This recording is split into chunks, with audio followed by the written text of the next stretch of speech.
talk and tell what you wanna hear now, but they all disappeared, they will let you down. So we better stick together, let's come whatever, we're not coming home. So hello po sa inyo mga kalingap. So for today's vlog po, Edsy mga kalingap. Edsy po tayo ngayon. At syempre walang iba, sama natin syempre Papa Eddie guys. Papa Eddie, hintay na lang po tayo ngayon yung mga kaganapan po. Hintay natin sila Papa Eddie sa oras po nito. So, ano bang abangan po maya maya sa Edsy? Kasi ano tawag dito, bawal na daw bawal na daw po mga kalingap i-vlog si Biancy. Paano na yan? Paano is bawal? So ano kayong mga pangyayari guys? Ano kayong bago sa sa bahay po ni Biancy? Ano na ba? Buo na ba yung tindahan guys? Buo na ba? Or papapastop ba yun? Okay guys, ano bang alam niyo ba dun? Comment po kayo dyan kung ano po kayang gagawin doon. Saka syempre mga kalingap, bago po tayo pumunta doon, hintayin muna natin guys sila Kalingap Edu. Yan, hintay pa po tayo ng mga kasama natin dito. Yun po, kasi masyado pang maaga. Masyado pa guys maaga. Saka yun, nakaka-excite din kasi wala nang pasok sila Biancy. Wala nang pasok sila Biancy. Saka doon free time, maraming oras. Ano kayong gagawin nila guys sa episode ngayon? Papakiligin ba kayo ulit na sobra-sobra? Or may manggugulo? May manggugulo ba sa Edsy ngayon guys? Sa Edsy? Ko alam guys kung anong mangyayari ngayon guys. Kasi may bago kami guys kasama. May kasama kami guys na Arjun. Sabi daw po ng iba dyan. Baka daw guluhin daw po mga kalingap ang tambalang Edsy ngayon. Pero para po sa akin hindi naman po magugulo guys. Hindi magugulo kung ano pong meron sa kanila. Ano bang meron sa kanila guys? Siyempre kung ano po yung na-witness niyo po sa kanila on cam. Siyempre makikita niyo sila na, diba, nag-amin na guys, nag-amin na. Sila yung pinaka una-una, diba po, na umamin guys dahil finish na guys sila.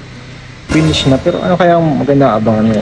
Kaya kung may manggugulo man mga kalingap sa Edsy ngayon, parang para sa akin parang baliwala na yun guys. Kasi mas okay yung mas okay yung nakikita ko. Siyempre, on-cam and as well as pinakamaganda yung off-cam mga kalingap. Yung magandang pangyayari para sa akin po. Para po sa akin kasi witness ko po as cameraman po, during on-cam, nakikita, yun po yung nakikita nyo. Nai-witness nyo yung sweetness nila, yung lambingan, kung paano nila i-treat yung isa't isa, na may care, love, diba? Ang genuine, sobra. Pero during off-cam guys, yun po yung hindi nyo nakikita guys. Off-cam, ano po ba lang ginagawa nila? May mga hidden dates guys.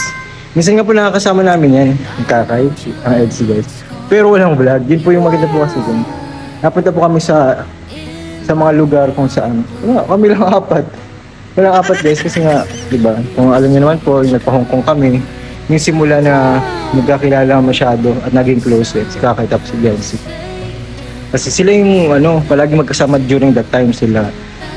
Si Biancy, si Kakay, si Tao, tapos si Grace. Sila, dahil doon, naging close sila. Kaya po, nakapaglabas-labas na kami ng Edsy, Edwin Kakay. Yun po yung maganda po doon Yung connection saka yung bonding, talagang pinagtitibay talaga. Siyempre, ng oras, diba? Ng panahon, yung mga bondings din sa mga So, ayun po. Kaya waiting kami guys. Waiting po kami sa mga kaganapan po ngayon, mga kalingap sa Edsy. Ayun po. Hintay na lang po tayo guys ng mga pangyayari ngayon. So, yun po. Yun nga, dahil nga din po sa off-cam situations, guys, yun yung nagiging dahilan. Yun yung nagiging dahilan ko para masabi ko sa inyo. Yung nagsasabi niya sa comment section kanina sa live ko na baka daw magulo. Baka daw may manggulo. Para sa akin, wala po. Mas okay po yun talaga kapag off-cam. Kaya po, sa mga taga Hong Kong po dyan, mag-testify po kayo ngayon sa aking vlog po ngayon guys. Mag-drop po kayo ng comment kung paano po talaga ka-sweet ng Edsy guys. Kahit may mga supporters po ongoing pa din yung vlog namin. Yan po. Kaya sobrang ganda po talaga ng ng flow ng EDC ngayon guys. Up to Palawan hanggang ngayon. Para po sa akin yun po yung napapansin ko. Naging totoo po talaga sila na talaga. So ayun po, hintay-hintay na lang po tayo sa kanila kila Papa Edu at sa mga ito. Sa mga kasama po natin ngayon. And syempre guys, abangan nyo rin po ang upcoming event ng tatlong pang malupit ang love team guys, ng EDC, Jomcar, and Dungeon. Yan po. Abangan nyo po yan next week guys.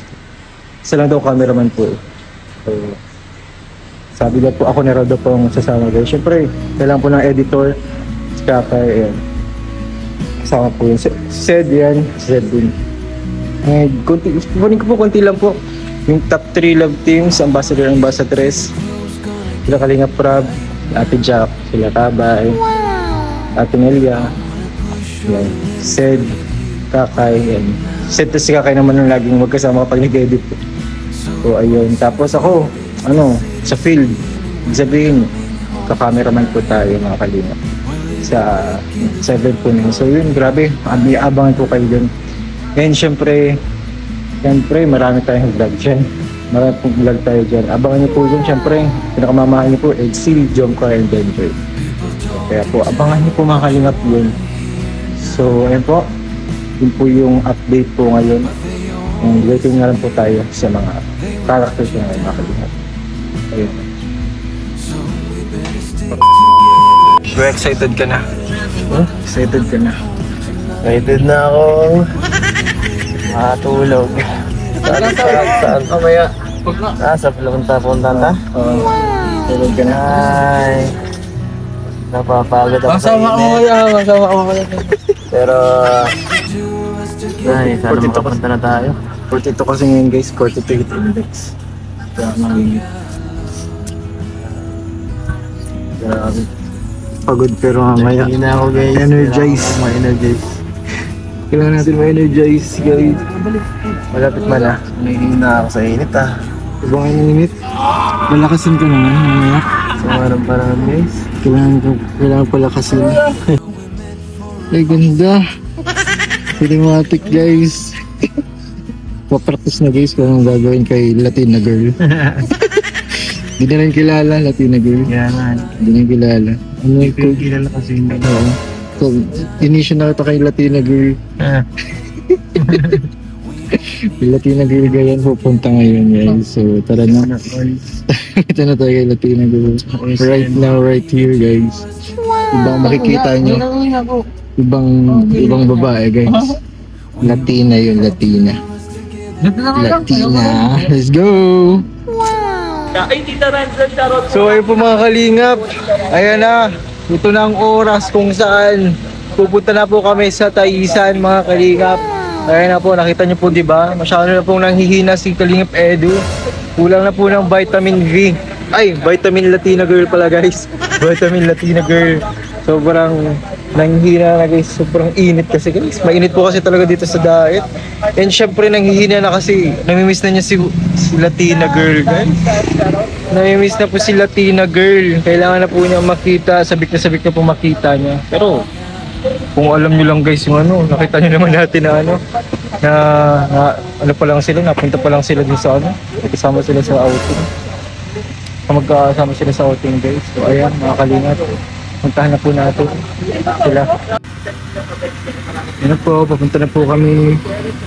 Yan, waiting na lang po kami kila Kalingap talaga. Lalarga na po kami. Ayan, na-excite na po ba kayo? Kapag nakarating po kayo dito sa aking duration po natin sa ating vlog, please comment po ng yellow, green, heart po mga Kalingap. Siyempre don't skip ads po mga Kalingap. Please like and share po ng ating vlog mga Kalingap. Thank you po, and update na lang po sa susunod po nating vlog mga Kalingap. Thank you po sa inyo, and God bless us all po mga Kalingap. Bye bye! See you po sa next episode po ng EDC mga Kalingap. Ng EDC, tinan po natin kung sino po si Latina girl. Makikita nyo na po ang Latina girl na hinahanap po ni Papa Eds. Bye bye everyone, ingat po and God bless.